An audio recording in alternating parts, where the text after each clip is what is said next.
안녕하십니까. 독서하는 마라토너 박정필입니다. 이곳 한강 자전거길에서 자전거를 타고 이동하면서 촬영하겠습니다. 화이팅!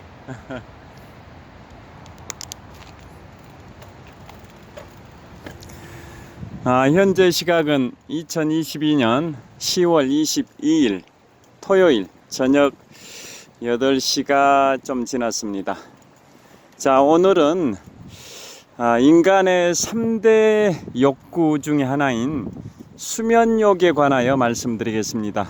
인간의 3대 욕구 하면 식욕, 성욕, 수면욕이 있습니다. 먹는 것, 또 성생활하는 것, 그 다음에 잠자는 것, 이게 인간의 3대 욕구인데요. 식욕, 성욕, 수면욕입니다. 그 중에 식욕과 성욕은 어느 정도 억제하려고 노력을 한다면, 강인한 의지력으로 억제하려고 노력한다면 일정 기간 참을 수도 있지만, 수면욕은 그 식욕이나 성욕에 비해서 상대적으로 너무나도 그 잠자려는 그 본능이 강하기 때문에 억제하기가, 참기가 쉽지가 않다고 합니다. 자, 그러면 퀴즈를 하나 내드리겠습니다. 지금까지 기네스북에 올랐던 사람이 잠을 안 자고 깨어있는 상태, 즉 각성 상태입니다. 잠을 자지 않고 깨어있는 상태로 며칠 정도 버틸 수 있었을까요? 보통 단식하는 분들을 보면, 즉 식욕을 억제하는 단식하는 분들 보면 물을 마시고 다른 것은 일체 먹지 않는 그러한 단식의 경우에는 20일 내외 정도 버티는 경우도 뉴스에 나오기도 했었고, 또 우리 한국 정치사에 있어서도 단식을 하셨던 정치인들도 계셨는데요. 그런 식으로 식욕을 억제하는 단식은 어느 정도, 완전히 100% 억제한 건 아니죠. 물은 마셨으니까. 그런데 식욕은 어느 정도 일정 기간 억제할 수 있지만 수면욕은 억제하기가 어렵다고 말씀을 드렸는데요. 기네스북에 오른 가장 긴 기간 동안 잠을 안 자고 깨어있는 상태로 유지했었던 경우가 며칠이었을까요? 퀴즈입니다. 퀴즈. 정답을 말씀드리면 1964년에 실험을 했습니다. 실험. 미국의 캘리포니아주 샌디에이고에서 16살의 남자 고등학생 가드너입니다. 이름이 가드너인데요. 가드너가 무려 11일 정도 잠을 자지 않고 깨어있는 상태에서 버텼습니다. 물론 처음에 하루 이틀 정도야 온 정신이, 제대로 된 정신이 유지가 됐었는데 3일이 지나면서부터는 정신이 혼미해지기 시작하고 판단력이 떨어지고 순발력, 판단력, 대응 능력, 다양한 운동 능력, 또 그 정신 능력이 급격히 쇠퇴하는 그러한 증상을 보이기도 했었고, 그렇지만은 결국은 11일을 잠자지 않고 깨어있는 상태로 버텨서 기네스북에 올랐는데요. 기네스북 측에서는 더 이상 그 기록을 깰 사람을 찾질 않고 있습니다. 왜냐? 그 기록을 깨는 것은 생명의 위협, 생명의 위협이 초래되는 행위이기 때문에 더 이상 그 기록 경신할 사람을 찾고 있지 않다고 합니다.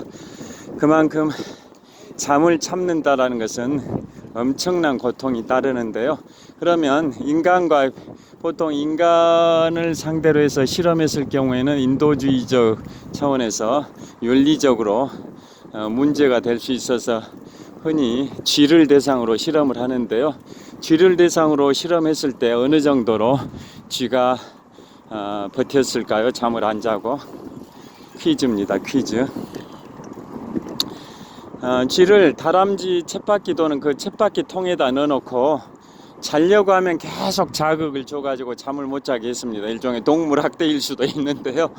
그래서 정답을 말씀드리면 2주를 버텼습니다. 2주. 그런데 2주가 지나서 쥐들이 다 사망을 해버렸습니다. 잠을 안 자고 계속 쳇바퀴 통에 넣고 자려고 하면 계속 자극을 줘서 잠을 못 자게 했더니 2주가 지나서 쥐들이 전부 다 사망을 해버렸습니다. 그러니까 그 캘리포니아 샌디에이고에서 실험을 했던 시기가 1964년입니다. 1964년이니까 지금부터 한 58년 전인데요.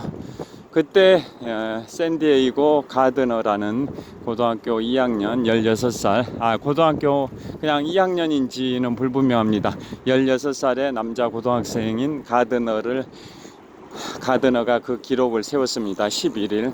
그러니까 만약에 가드너도 더 버티고 그랬으면 쥐들이 2주 만에 사망을 했듯이 가드너도 2주 정도 했으면은 사망해버렸을 수도 있기 때문에 현재 그 기록 11일 정도 그 기록을 경신할 사람을 기네스북에서는 찾지 않고 있는 겁니다. 생명에 지장 사망할 수도 있기 때문에. 여하튼 그 수면과 관련해서 정말 수면은 억제하기가 어렵다라는 거고, 또 우리 현대 생활을 살아감에 있어서 다양한 사건 사고가 있는데요. 그 중에서도 자동차 사고 고속도로 달리시다 보면 다 현수막 붙어 있어서 아시겠지만, 또 전광판에 안내문이 나와 있어서 아시겠지만은 졸음운전이 어떻게 생각하면 음주운전보다 더 위험할 수도 있다, 뭐 이런 얘기도 있지 않습니까?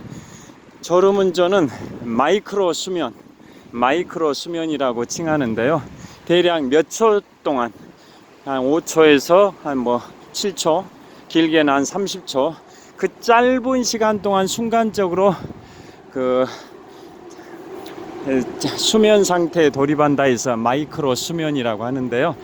그 시간 동안이면 차량이 앞차와 추돌을 하게 되고 대형 사고로 이어질 수가 있기 때문에 졸음운전은 정말 위험하다고 합니다. 그러니까 그 수면은 수면욕이라는 것은 그렇게 억제하기가 어렵다라는 의미니까 졸음운전을 하지 않도록, 약간 졸리다고 판단되시면 휴게소에서 반드시 약간이라도, 불과 몇 분이라도 좀 수면을 취하신 상태에서 운전하시는 게 안전운전 하시는 지름길이라고 생각을 합니다. 자, 그래서 그 수면과 건강과 관련해서 또 말씀드리려고 하는데요. 우리 뇌는, 인간의 뇌는 깨어 있을 때 뇌에서 독성 단백질이 분출이 됩니다. 그 독성 단백질이 계속 노폐물로 쌓이게 되는데요. 그러한 것들이 수면을 취하게 되면 그 노폐물들이 제거가 됩니다. 그 원리는 그 깨어있는 상태에서, 즉 뇌가 계속 각성 상태, 깨어있는 상태다 보면, 즉 수면을 취하지 않는 깨어있는 상태에서는 독성 단백질이 배출이 되는데 그게 결국 뇌를 손상시키는 원인이 되는데요. 사람은 주기적으로 잠을 자기 때문에 잠을 자는 동안에는 그 독성 단백질이 제거가 됩니다. 왜 그러냐면은 뇌척수액이 있습니다. 뇌척수액이 독성 단백질을 제거를 해주게 되는데요. 깨어있는 상태에서는 뇌세포가 수면 상태에 비했을 때, 수면 상태와 비교했을 때 깨어있는 상태의 뇌세포의 크기는 훨씬 뇌세포가 크다고 합니다. 수면 상태에서는 뇌세포의 크기가 작아지지만 깨어있는 각성 상태에서는 뇌세포가 크게 되다 보니까, 뇌세포가 크긴 그 뇌에서 꽉 차 있는 상태에서는 뇌 척수액이 제대로 움직일 수가 없다고 합니다. 그러다 보니까 깨어있는 상태에서는 뇌 척수액이 제대로 활동을 못하니까 독성 단백질을 제거할 수가 없다고 합니다. 반면에 수면 상태에 돌입하게 되면 뇌 세포의 크기가 작아지니까 그 작아진 그 뇌 세포들의 틈새 사이로 일정한 공간이 확보돼서 독성 단백질을 제거해주는 뇌 척수액이 이동을 할 수가 있다고 합니다. 그래서 수면 상태에서는 뇌 척수액이 돌아다니면서 독성 단백질을 제거한다고 합니다. 그러니까 요지는 깨어있는 상태에서는 뇌세포의 크기가 커서 그 사이를 비집고 돌아다닐 만한 틈새가 없어서 뇌 척수액이 활동을 하기가 어려워서 독성 단백질을 제거하기가 어려운데요. 반면에 수면 상태에 돌입하게 되면 뇌 세포의 크기가 작아져서 그 틈새 사이로 공간이 확보돼서 뇌 척수액이 돌아다닐 수 있어서 돌아다니면서 깨어있는 상태에서 누적된 그 독성 단백질을 제거하게 된다고 합니다. 그러니까 결국은 계속 깨어있게 되면 뇌가 계속 독성 단백질이 축적이 돼서, 즉 노폐물이 축적이 돼 가지고 궁극적으로는 뇌세포가 손상이 되게 되는데요. 그런 걸 막기 위해서는 주기적으로 수면을 취해야 한다라는 거고, 수면이 그만큼 인간에 있어서는 참기 어려운 그 욕구일 뿐만 아니라 또 인간에게는 중요한 게 바로 수면입니다. 그래서 집중력 증진을 위해서는, 또 피로 회복을 위해서는 반드시 일정 시간 수면 시간을 확보하는 게 중요하다고 생각을 합니다. 자, 이제 잠실 나들목 전방 30m 지점에 있습니다. 저기 가서 마무리를 하도록 하겠습니다. 자, 이곳은 잠실 한강공원입니다. 자, 잠실 한강공원.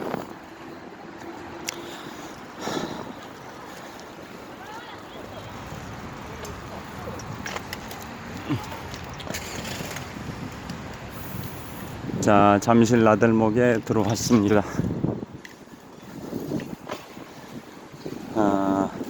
제가 아침 저녁 출퇴근할 때 한강 자전거 길에서 자전거를 타고 달리는데요.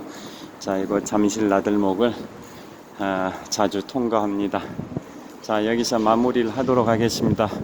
오늘은 인간의 3대 욕구, 성욕, 식욕, 수면욕 중에 가장 중요한 수면욕에 관하여 말씀을 드렸습니다. 자, 잠실 나들목입니다. 이곳에서 촬영을 마치겠습니다. 평안한 저녁 되십시오. 감사합니다. 화이팅!